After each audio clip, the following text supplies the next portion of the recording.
Hello दोस्तों, स्वागत है एक बार फिर से आप सभी का हमारे YouTube चैनल एसएस इलेक्ट्रिशियन पर। जैसा कि आप देख सकते हैं, सिंगल डोर फ्रिज में आने वाली समस्या और समाधान से वीडियो ये भी अपलोड होगी। इसके पहले हम दो वीडियो अपलोड कर चुके हैं, जिसमें हम पहली वीडियो में दोष नंबर 1 से लेकर दोष नंबर 5 तक डिस्कस किए हैं और दूसरी वीडियो में दोष नंबर 6 से लेकर दोष नंबर 10 तक डिस्कस किए हैं। तो यहाँ पर हम आपको बता दें, फ्रिज डेड है अर्थात चल नहीं रही है। यहाँ से लेकर फ्रिज का बल्ब जल रहा है, कूलिंग प्राप्त नहीं हो रही है, ये सभी जो दोष हैं इसको हमने एक वीडियो में कवर किया है और दूसरी वीडियो में हमने दोष नंबर 6, दोष नंबर 7, 8, 9, 10 इतने सारे दोष को हमने कवर किया है दूसरी वीडियो में, जहां से फ्रिज चल रही है परंतु कूलिंग कम प्राप्त हो रही है और फ्रिज के ऑन करते ही घर की एमसीबी ट्रिप हो जा रही है। इसके बीच में जो भी दोष है उसको आप पढ़ सकते हैं, स्क्रीनशॉट ले सकते हैं। आज की वीडियो में हम डिस्कस करेंगे दोष नंबर 11 से लेकर दोष नंबर 15 तक। इसका डिस्कस करने से पहले हम आपको बता दें कि ये जो वीडियो है ये सिंगल डोर फ्रिज से रिलेटेड वीडियो है। सिंगल डोर फ्रिज में आने वाले फॉल्ट से रिलेटेड है। वो भी सिंगल डोर फ्रिज कौन सी? नॉर्मल वाले सिंगल डोर फ्रिज जिसमें जो कंप्रेसर होता है वो एसी कंप्रेसर होता है, उसमें कोई भी पीसीबी वगैरह नहीं लगाई जाती है। उस फ्रिज से रिलेटेड ये हमारे सारे दोष और उपाय इसके बताए जा रहे हैं। यहां पर देखिए, सबसे पहले आज की वीडियो में डिस्कस कर लेते हैं दोष नंबर 11 के बारे में।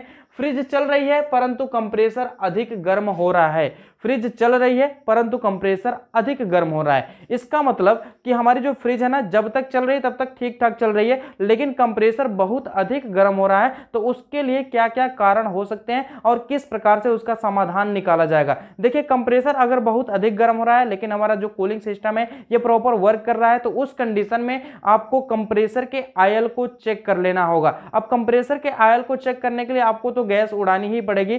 तो आपको डिस्चार्ज लाइन, सक्शन लाइन को काट देना है और काटने के बाद आपको क्या करना है, आयल को उल्टा करके गिरा देना है। और जब आयल गिरेगा तो उसमें से अगर आयल होगा तो गिरेगा, नहीं होगा तो नहीं गिरेगा, या फिर आयल कम भी हो सकता है। तो उस कंडीशन में अगर आपको ऐसा कुछ मिलता है, आयल कम हो या फिर आयल ना हो, तो उसमें आयल चार्ज करना पड़ेगा।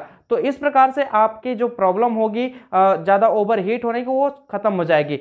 आयल क्यों चार्ज किया जाता है कंप्रेसर में, हम आपको बता दें तो आयल चार्ज करने के दो रीजन होते हैं। सबसे पहला रीजन होता है कि हमारी जो मोटर की वाइंडिंग होती है, उस मोटर की वाइंडिंग को वो कूल करती है, यानी कि जो आयल उसके अंदर होता है वो उस मोटर की वाइंडिंग को ठंडा रखती है। एक तो रीजन ये है, और दूसरा रीजन ये है कि जो उसके अंदर पंपिंग होती है पिस्टन और सिलेंडर के द्वारा, उसको ये रिपेयर करता रहता है, यानी कि उसके बीच में चिकनाहट पैदा करता है। तो आयल का कंप्रेसर में होना अति आवश्यक है। तो ये रीजन हो सकते हैं हमारे कंप्रेसर के अधिक गर्म होने के। देखिए, दूसरा रीजन भी हो सकता है कंप्रेसर में वोल्टेज कम पहुंच रहा है, यानी कि वोल्टेज लो की भी प्रॉब्लम की वजह से जो हमारा कंप्रेसर होता है वो अधिक गर्म होता है। तो इस प्रकार से जो हमारा कंप्रेसर की प्रॉब्लम होगी वो सॉल्व हो जाएगी अगर आप उसके आयल को चेक कर लेते हैं। तो हो सकता है उसकी पंपिंग भी जाम हो, तो पंपिंग जाम भी आयल ना होने के कारण के वजह से ही होती है। तो पंपिंग अगर जाम होती है तो आयल नहीं होगा, तभी पंपिंग हमारी जाम होती है। तो इस प्रकार से आपको कुल मिला के आयल से रिलेटेड समस्याएं देख लेनी है। तो आई होप आपको पहले फॉल्ट के बारे में सोल्यूशन मिल गया होगा। तो चलिए बढ़ते हैं हम अगले दोष की तरफ और देख लेते हैं अगला दोष हमारा क्या है। दोष नंबर 12 है, फ्रिज चल रही है परंतु करंट ज्यादा ले रही है। अब फ्रिज चल रही है परंतु करंट ज्यादा ले रही है, जिसके भी कई सारे कारण हो सकते हैं। फ्रिज चल रही है इसका मतलब हमारी कूलिंग वगैरह सब हो रहा है, कोई भी प्रॉब्लम नहीं है, लेकिन करंट ज्यादा ले रही है। यानी कि अगर कोई भी हमारा मशीन करंट ज्यादा लेने लगता है तो उस कंडीशन में मशीन में कुछ ना कुछ खराबी जरूर होती है। तो इसके लिए आपको रिले ओएलपी दूसरा लगाकर चेक कर लेना है। अगर करंट फिर भी ज्यादा ले रही है तो आपको कंप्रेसर को एक बार चेक कर लेना है कि उसके अंदर आयल है कि नहीं। तो आयल उसी प्रकार से चेक करना है जैसे हमने अभी डिस्कस किया, उसी प्रकार से आपको आयल चेक कर लेना है। अगर आयल नहीं होगा तो आपको आयल चार्ज कर देना है। अब आयल ना होने की वजह से करंट ज्यादा कैसे लेगा, इस बात को समझ लेते हैं। अगर उसके अंदर आयल नहीं होगा तो उसकी पंपिंग जाम होगी। जब पंपिंग जाम होगी, पंपिंग तो काम कर रही है लेकिन जाम होके काम कर रही है, जाम होके काम कर रही है तो मोटर को अधिक बल लगाना पड़ रहा है। जब मोटर को अधिक बल लगाना पड़ेगा तो वो करंट ज्यादा लेगी। अब जब करंट ज्यादा लेगी तो बहुत सारी प्रॉब्लम हो सकती हैं, जैसे ओएलपी हमारी बार बार कट करना या फिर कंप्रेसर का ओवरहीट होना। तो ये सब आयल की वजह से ही होता है। तो इस कंडीशन में भी आपको आयल ही चेक करना होगा। करंट ज़्यादा लेने का एक रीज़न और हो सकता है कि जो हमारी कंप्रेसर की वाइंडिंग होगी वो कोई वाइंडिंग ओवरहीट होगी, उसकी वजह से भी हमारा जो कंप्रेसर होता है वो ज़्यादा करंट लेता है। तो इस कंडीशन में आपको कंटिन्यूटी भी चेक कर लेना चाहिए और उसके बाद कंप्रेसर को फ्री करके, यानी कि उसके डिस्चार्ज लाइन और सक्शन लाइन को काट करके उसमें सप्लाई डायरेक्ट दे करके क्लैंप मीटर से एम्पियर चेक कर लेना चाहिए। अगर फिर भी सब कुछ स्वतंत्र होने के बाद भी कंप्रेसर ज़्यादा एम्पियर ले रहा है, ज़्यादा करंट ले रहा है, तो वो कंप्रेसर का फॉल्ट है। तो उस दशा में कंप्रेसर को चेंज करना पड़ेगा। अब यहां पर दोष नंबर 13 है, फ्रिज चल रही है परंतु ओएलपी बार बार कट कर दे रही है। तो इसके लिए हमारी वायरिंग भी जिम्मेदार हो सकती है और साथ ही साथ कम वोल्टेज का होना भी है और उसके बाद ओएलपी का भी खराब होना भी इसमें शामिल हो सकता है। तो ओएलपी भी खराब रहेगा तो हमारा जो ओएलपी होगा वो बार बार कट करेगा, यानी कि थोड़ा सा कंप्रेसर हीट हुआ तब तक वो कट कर दिया, या फिर थोड़ा सा ओवरलोड कंप्रेसर हमारा हुआ तब तक ओएलपी कट कर दिया। तो उस कंडीशन में आपको ओएलपी भी चेंज करके देख लेना है। अगर आप ओएलपी चेंज करके देख लेते हैं तो ये प्रॉब्लम आपकी सॉल्व हो जाएगी, प्रॉब्लम आपकी दूर हो जाएगी। अच्छा, मान लीजिए कि ओएलपी बार बार कट कर रहा है तो उस कंडीशन में आपका जो कंप्रेसर का पंपिंग होगा वो भी जाम हो सकता है। तो कंप्रेसर की पंपिंग भी आपको चेक कर लेनी होगी या फिर क्लैंप मीटर के द्वारा उसका एम्पियर चेक कर लेना होगा। अगर आवश्यकता से ज्यादा एम्पियर ले रहा है तो उस कंप्रेसर में भी फॉल्ट हो सकता है, उसकी पंपिंग में भी फॉल्ट हो सकता है। तो आई होप आपको ये तीनों फॉल्ट के बारे में समझ में आया होगा। चलिए हम चलते हैं दोष नंबर 14 की तरफ। यहां पर देख लेते हैं क्या है।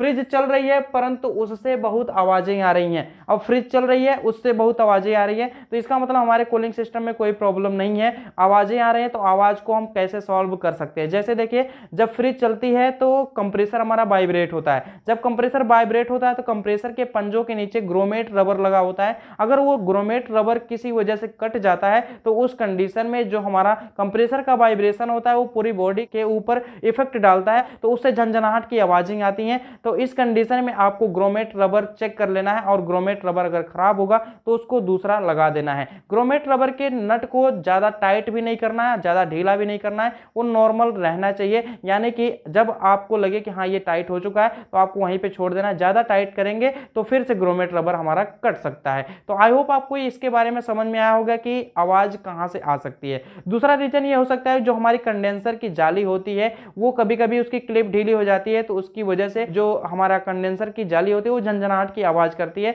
तो इस प्रकार से भी आवाज आ सकती है। और देखिए, कभी कभी फ्रिज के ऊपर कोई हल्का बर्तन रख दिया जाता है तो भी हमारी फ्रिज होती है थोड़ी बहुत अगर मान लीजिए वाइब्रेट कर रही है तो उस कंडीशन में जो हल्का बर्तन होगा उससे भी आवाज आ सकती है, तो उस हल्के बर्तन को हटा देना है। और कभी कभी क्या होता है कि जो हमारा कंप्रेसर होता है, कंप्रेसर के अंदर जो पंपिंग होती है, पंपिंग का भी फॉल्ट आता है। जब हमारी पंपिंग होती है ना, वो पिस्टन सिलेंडर आपस में लड़ने लगते हैं जिससे उसके अंदर से भी खटखटाहट की आवाज आती है, तो वो बहुत तेजी से आवाज आती है। अगर ऐसा हो रहा है तो कंप्रेसर को ही आपको चेंज करना पड़ेगा। आई होप आपको ये समझ में आया होगा कि फ्रिज से आवाजें आती हैं तो उसको कैसे सॉल्व किया जाएगा। चलिए चलते हैं अगले दोष की तरफ। यहाँ पर दोष नंबर 15 है, फ्रिज का दरवाजा खोलने पर गंध आ रही है। फ्रिज का जब दरवाजा खोल रहे हैं तो उसमें से गंध आ रही है, तो इसके लिए आपको क्या देखना चाहिए? सबसे पहले आपको फ्रिज की सफाई अंदर अंदर कर देनी चाहिए। हमेशा फ्रिज की सफाई रखनी चाहिए जिससे हमारी गंध नहीं आएगी। या फिर आपको देख लेना है कि कोई हम खाद्य पदार्थ उसमें रखे हुए हैं वो कहीं किसी कोने पर जाकर कहीं अटका तो नहीं है और सड़ तो नहीं गया है, इस चीज का भी आपको ख्याल रखना चाहिए। और जो हमारे फ्रिज के पीछे कंप्रेसर के ऊपर एक ट्रे होता है ना, उस कंप्रेसर के ट्रे में इवापोरेटर से टपका हुआ पानी गिरता है तो कभी कभी वो भी भर जाता है, किसी कारण की वजह से सूख नहीं पाता है तो वो भी बदबू करता है। या फिर उसमें कोई जीव जंतु मर जाते हैं तो वो भी बदबू करते हैं। तो आपको फ्रिज की देखभाल करना चाहिए और उसके चारों तरफ साफ सफाई रखना चाहिए। तो आई होप आपको इस फॉल्ट के बारे में भी समझ में आ गया होगा। तो इस वीडियो में बस हम 5 ही फॉल्ट का डिस्कस करेंगे। हम यहाँ पर 5 और बचे हुए फॉल्ट को अगली वीडियो में डिस्कस करेंगे। तो अगर आपको ये वीडियो पसंद आए तो वीडियो को लाइक जरूर कर दीजिए। चैनल पर नया है तो चैनल को सब्सक्राइब करके बेल आइकन को प्रेस कर दीजिए ताकि आपको आने वाली सभी इंटरेस्टिंग वीडियो का नोटिफिकेशन मिलता रहे। तो मिलते हैं आप अगले वीडियो के साथ, तब तक के लिए धन्यवाद। जय हिंद।